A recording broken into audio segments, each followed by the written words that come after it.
MBC 죄송합니다. MBC예요? 네, 고발뉴스 이상호 기자라고 합니다. 연일 녹음 많으십니다. 정말 오늘 뜻깊은 날인데요. 좀 불편한 질문을 먼저 드려야 될 것 같습니다. 추경호 의원 오늘 새벽에 구속영장이 기각이 됐습니다. 납득할 수 없다는 여론이 매우 높습니다. 지난 1년간 법원이 지속적으로 보여온 이상 행태에 비춰보면 예상 가능한 것이 아니었나 하는 지적도 있는데요. 이와 관련해서 대통령께서는 지난 취임 100일 기자회견에서 내란 특별재판부가 위헌이 아니라면서 사실상 설치의 필요성을 시사하시기도 했었는데요. 이 세 달이 지난 지금도 입법은 지지부진한 것으로 보입니다. 이와 관련해서 국회 측에 아쉬운 점이나 당부 말씀 있으시면 한 말씀 부탁드립니다. 우선 두 번째 말씀에 대해서 제 의견을 잠깐 말씀드리겠습니다. 국회는 국회가 할 일이 있고 또 행정부는 행정부가 할 일이 있습니다. 사법부 역시 사법부가 할 일이 있습니다. 내란 특별재판부 설치는 국회가 잘 판단해서 결정할 걸로 믿습니다. 그리고 국민 여론에 따라서 헌법이 부여한 권한을 우리 입법부가 잘 행사할 것이다. 국민 주권 의지를 잘 받들 것이다. 그렇게 생각하고 믿습니다. 추경호 전 국민의힘 원내대표의 영장 기각에 대해서는 제가 특별한 의견을 드리는 게 부적절한 것 같습니다. 역시 우리 국민들께서 상식과 또 원칙에 따라서 판단하실 것이고 또 그 결과도 결국은 상식과 법률에 맞춰서 날 것이다 이렇게 믿습니다. 그 이상호 기자님은 MBC라고 여전히 생각하고 있는 정체성이 있군요. 네. 돌아가고 싶으신가? 네. 네, 서울경제 송종훈 기자입니다. 오늘 성명 중에 인상적이었던 부분이 민주주의 위기를 극복한 대한 국민들에게 노벨 평화상을 수상할 자격이 충분한 자격이 있다 이런 말씀을 하셨습니다. 이게 국민 노고에 대한 어떤 치하의 의미가 아니라 실제로 이제 올해 우리 국민들을 평화상에 추천할 어떤 절차를 밟으실지가 궁금합니다. 저 개인적인 생각을 말씀드릴 수는 있겠습니다만 그것보다는 저는 그런 의견을 가지고 있는데 이건 역시도 우리 국민들의 의사가 중요하지 않겠냐 그렇게 생각합니다. 더군다나 노벨상이라고 하는 게 뭐 정부가 수여하는 것도 아니고 다른 나라에서 그것도 객관적인 기구의 심의에 의해서 결정하는데 역시 세계 시민들의 그런 의사도 중요하지 않을까 생각합니다. 오늘 제가 이 말씀을 드린 걸 계기로 타당성 여부 또 현실 가능성 이런 것들에 대한 논의가 되면 좋겠다는 생각이 드네요.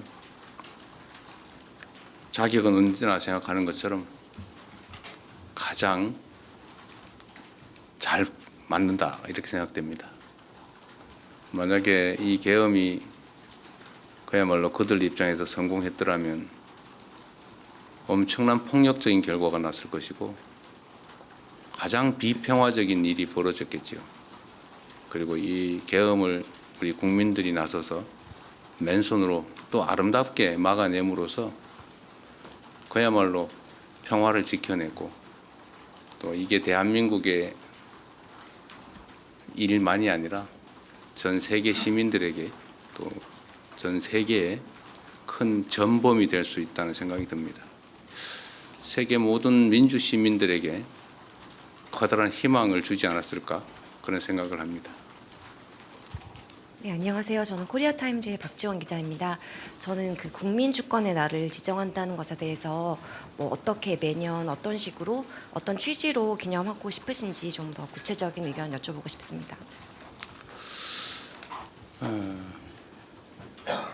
우리 대한민국은 불의의 저항에서 국민들이 나라를 제대로 세웠던 많은 역사적 경험을 가지고 있습니다. 성공했을 때도 있었고 실패했을 때도 있었고 그 성공이 장시간 지연됐을 때도 있죠. 국민들이 가장 아름답게 또 평화롭게 정의롭게 법적 절차에 따라서 승리한 경험이라고 하는 게 그리 흔치는 않습니다.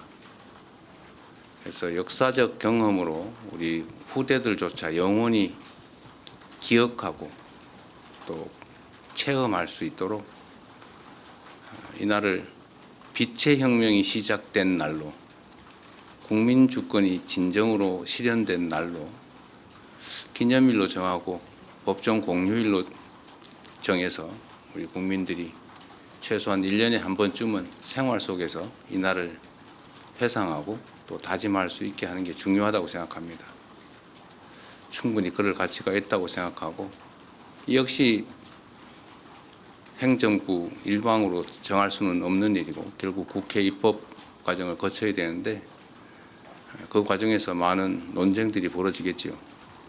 그리고 결국 최종적으로는 국민들의 의사에 따라서 가부가 결정되지 않을까 생각합니다. 예, 대통령 머니투데이 이영광 기자입니다. 지난 1년 동안 국민들과 정말 고생 많으셨다는 말씀 꼭 드리고 싶고요. 어제 대통령님께서 벌써 1년이라고 말씀 주셨는데 국민들도 이렇게 길어질 줄 몰랐다. 계엄 극복 과정이 너무 더디다. 이렇게 말씀하는 분도 계시고 또 일각에서는 사실 너무 필요하다 이렇게 하시는 분들도 계십니다. 지난 계엄 극복 과정에 대한 대통령님의 평가랄까요? 좀 말씀을 부탁드리고요.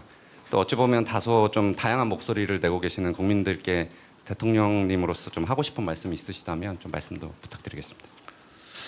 네, 제가 드리고 싶은 말씀을 할 수 있게 질문해 주셔서 감사합니다. 우리는 이제 개혁 과제라고 하는 얘기를 자주 합니다. 변화하고 더 나아져야지요. 개혁이라고 하는 말이 원래 가죽을 벗긴다 이런 의미를 가지고 있는데 더 나은 상황을 만들기 위해서는 고통이 수반된다는 의미이기도 할 겁니다. 우리가 현재 바람직하지 못한 상태를 미래에 좀 더 바람직한 상태로 바꾸려면 현재 상태에서 부당하게 이익을 보거나 또는 불합리하게 이익을 보는 집단 또는 사람들이 당연히 반대하게 돼 있습니다. 저항하게 돼 있습니다. 그건 자연스러운 과정이죠. 마치 군뱅이가 매미가 되려면 탈피를 해야 되는 것처럼 매우 위험하고 고통스러운 과정을 거치지 않습니까? 그 개혁의 과정은 어쨌든 아픈 곳 또는 골마 터진 곳을 도려내야 되는데 수술 과정을 거치지 않을 수가 없죠. 만약에 감기 같은 아주 사소한 질병을 막 1년씩 치료하고 이러면 그건 무능한 거겠죠. 고통이 너무 크겠죠. 그러나 정말 이 몸속 깊숙이 박힌 치명적인 암을 제거하는 것이다. 암을 치료하는 것은 그렇게 쉽게 끝나지 않습니다. 대한민국의 헌정 질서를 통째로 파괴하고 법과 질서 위에 군인의 폭력으로 나라를 지배하고자 시도했고 실제로 그게 현실이 될 가능성이 매우 높았지 않습니까? 이런 일은 언제든지 재발할 수 있죠. 그래서 이 나라의 근본에 관한 이 문제는 철저하게 진상규명을 하고 상응하는 책임을 묻고 또 재발 방지를 위한 합당한 대책을 반드시 세워야 됩니다. 여러분도 한번 생각을 해보십시오. 12월 3일 밤에 이 수없이 많은 우연들이 겹쳐서 계엄을 저지했습니다. 그리고 결국 계엄 수계에 퇴진 그리고 새로운 정부를 만들어냈는데 이 과정에서 정말 그 우연스러워 보이던 단 한 가지만 뒤틀어졌더라도 계엄이 성공했을 가능성이 높습니다. 한 가지만 예를 든다면 혹여 국회로 향하는 헬기를 조기에 상공 진입을 허용했다면 결과는 바뀌었겠죠. 파견된 계엄군 중에 누구 단 한 사람이라도 개머리판이라도 휘둘렀다면, 실탄이라도 지급했다면, 이 단 한 가지들의 우연히 비껴나가기만 했어도 결국은 대한민국은 지옥으로 떨어졌겠죠. 이걸 우리 국민들의 치열한 힘으로 정말로 하나님이 보호하사 막아냈습니다.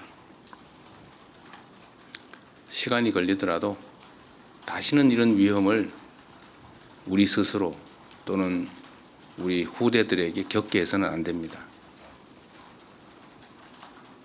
조금 길고 조금 지치더라도 치료는 깨끗하게 해야 합니다. 가담자들 가혹하게 끝까지 엄벌하자는 취지가 아닙니다. 깊이 반성하고 재발의 여지가 없다면 용서하고 화합하고 포용해야 되겠지요. 그러나 숨겨놓고 적당히 넘어갈 수는 없습니다.